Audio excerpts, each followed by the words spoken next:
worse, I suppose. We could ram in there in the truck. Water puddles there. Your skid road, our main skid road coming in. Look at it, it's just beautiful. Right through the pines. Oh. But we got drying conditions coming. Hopefully the climate is fixed for the summer. We got dry coming.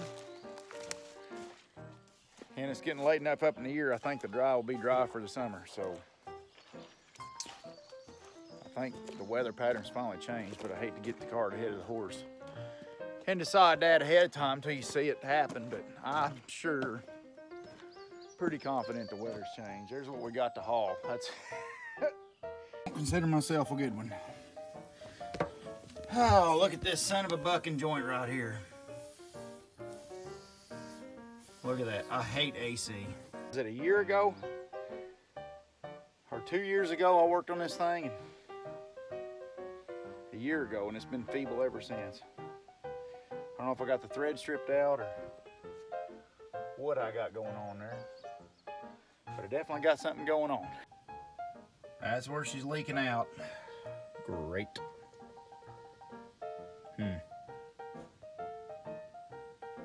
No bueno. I hate AC. Well, I put the field fix on it. I siliconed the inside, the outside, and everything. When I tighten it down, I squish silicone out everywhere. So I'm hoping that'll get us down the road, kick the can down the road, because I got to either replace the whole pump or at least take this off the back of a pump and replace it. And I'm not looking forward to doing that right now. The pump's a damn near the new pump. If I could just get it sealed, it'd be all right for the duration until that next pump goes out, you know. So we'll just see. I need to pull a vacuum on it. And I'm gonna let it set for today and hopefully set up. And the last thing this evening, I'll put Freon in it. All right, there's gonna be a world of you out there that know more about AC than I do. And if you do, and you'll be able to tell by watching how much I know about AC. So if you know more about AC, get on there and comment and let us know what's up. Edge my case a little bit. What I did, I plugged it in. The way I usually do this now, I had it broke open to the atmosphere when I changed my O-ring for about probably 5 minutes. You're supposed to you're supposed to change the dryer every time you do that mess, but we're not going out here in the woods. So what I usually do is I got a chart. You look up your temperature, your ambient temperature outside is what I usually do.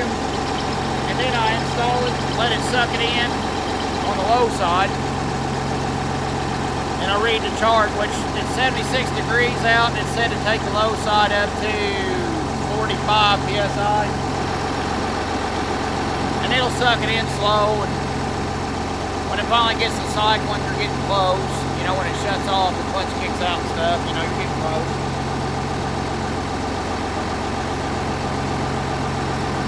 But when you shut it off, the pump's still pumping. Right now it ain't on. I gotta turn the AC on. Okay.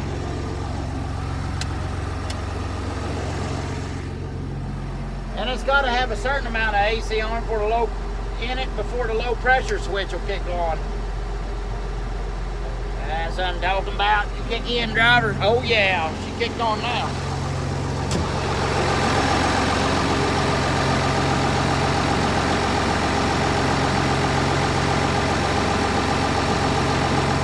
Low side, the blue hose, that low side, it's enough of a pressure drop, it'll suck the stuff in.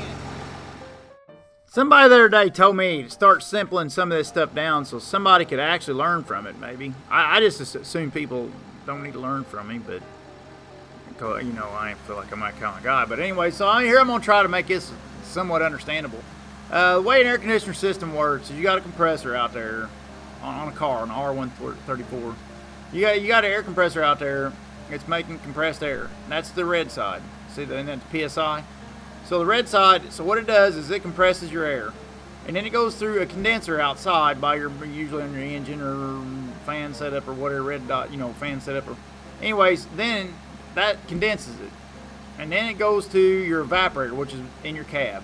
In the evaporator, it squirts it through an orifice, and as it's squirting it through that orifice, the evaporation there, it cools. It makes that's where your cool happens, and then it comes back as a low pressure air again, a gas, and it comes back on your blue side there, back to your compressor. So when you plug your gauges in, you're checking your high side and your low side. Now always there's a chart you can buy on the internet, find on the internet or whatever. It tells you the ambient temperature because that changes your pressures. And always do it off the red side, because if as your system gets less efficient, your blue side, you can overcharge it. Hope this helps.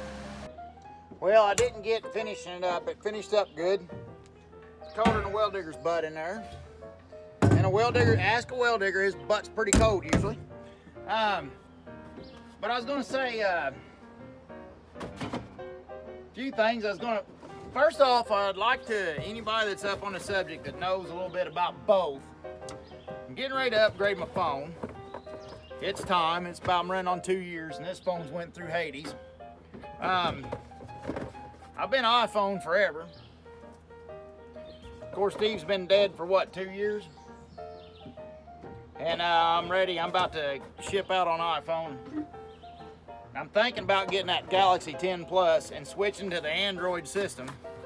Does anybody out there familiar with the Android and the iPhone? Could you tell me goods and bads? Should I stick with the Apple? Should I change? If I change, how hard is it going to be for a 40-year-old to learn a new operating system? But anyways, on other news, reason me and I didn't get putting that together, me and Big Daddy got to talking about the fact that they come on there and announce they're about 90% done with their big trade argument with China. And I guess we're coming out victoriously. And I am so proud. And I was going to tell y'all, I doubt there's many people watch this that ain't Trump supporters, but whether you're a Trump supporter or not, you gotta admit, it's been pretty daggone cool putting a businessman in charge of this country. Wow. And I'll tell you the angle he chose, which I didn't understand, but we're all looking at it from the timber industry standpoint, and we forgot all about the fact that the food got shut off too, and they gotta eat, you know what I mean? So when your belly starts getting hungry, you're about ready to think and start changing things to where it's a little bit more even Steven and less one-sided. Because the fact of the matter is we're dealing with a communist country, and that's to each their own, I guess, but capitalism's been very good to this for all of us. Whether we all like to admit it or not, capitalism is pretty freaking sweet. And you know, and the people, and you know, and dealing with the, you know, a lot of people's offended from Trump's mouth, and he's got a mouth on him. I ain't gonna argue with that. But anybody that's ever growed up around a successful business person, that mouth sounds real familiar. And I'll tell you why. They ain't got time to sugarcoat shit for your feelings. They got a lot to do, and if you're sitting there listening to them talk, you're tying up their time, and they know that. I ain't supporting it. I'm hoping if I ever get successful at something like that, I hope I have the humility not to be that way. And I'm gonna put effort out not to be. So you ain't gotta worry about me getting arrogant or nothing, but that ain't necessarily arrogance that on their part. That's just daggone busy.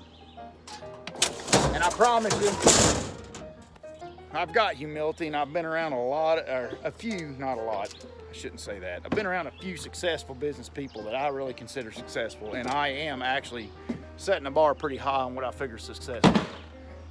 And that's just how they talk. And when you hear that little bit of arrogance, a lot of confidence, and a track record to prove that you know what the hell you're doing and that you're going somewhere forward, not backward, that's just one of the side effects.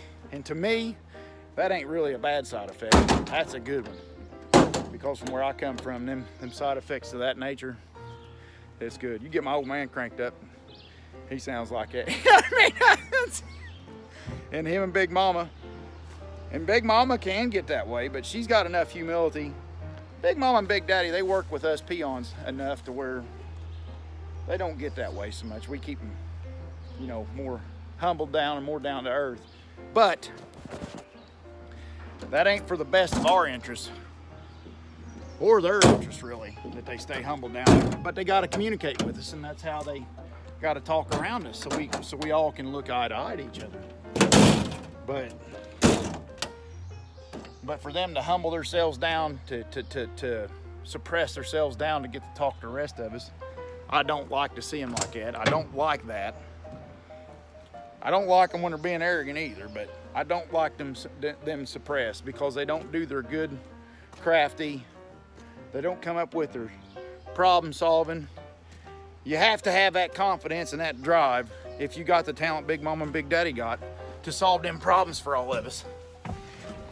And if you knock them down a notch and make them humble like the rest of us, problems don't get solved as efficiently.